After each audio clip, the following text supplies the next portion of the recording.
С каждым годом День родного языка все больше закрепляется в крымско-татарском обществе. Для многих это уже настоящий праздник. Арт-центр «Сарабус» отметил его открытым уроком, который подготовили его юные воспитанники. Сегодня у нас был открытый урок, посвященный родному крымско-татарскому языку. Сегодня в нашем зале мы собрали порядка 40 человек, чему мы очень рады. И с каждым разом у нас на наших мероприятиях все больше и больше детей и родителей, поддерживающих нашу крымско-татарскую культуру, наш язык и наши традиции. Бүгінгі тедбіріміздің мақсады ана тіліні хайр етмеге, ана тілімізге да зияде урмет көстермеге ве оның кереклігіні көстермеге. Олар халық арасында утанмай лаф етмеге кереклер. Не қадар зияде лаф етселер, о қадар тілері да зияде дүлбер ве зеңген олар. Под руководством Фатиме Оджа воспитанники центра подготовили большую программу – стихи, песни и юмористические сценки.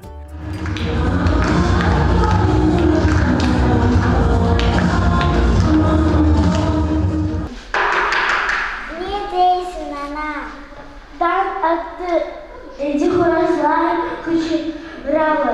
Турбайсың келем. Не мен сізге табуғмы? Хоразларының кучиргальный турмаға.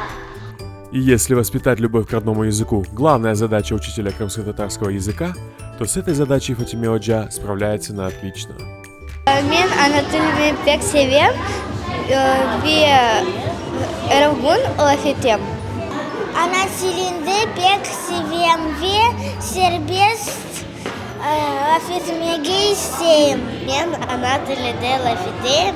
Местен балалар lafetsin ана тілінен. Қырым татар тіліміз, бұл біздің тіліміз, çünkü мен оны оқымаға isteyim. Ана тілімізді пек sevem. Ана тіліміз пек дүлбер. Eminem banda toplayır, dereleri töpeleri atlayır, dereleri töpeleri atlayır.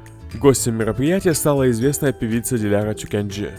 Вместе с воспитанниками центра «Сарабус» она исполнила две народные песни – «Айшем» и «Эминем».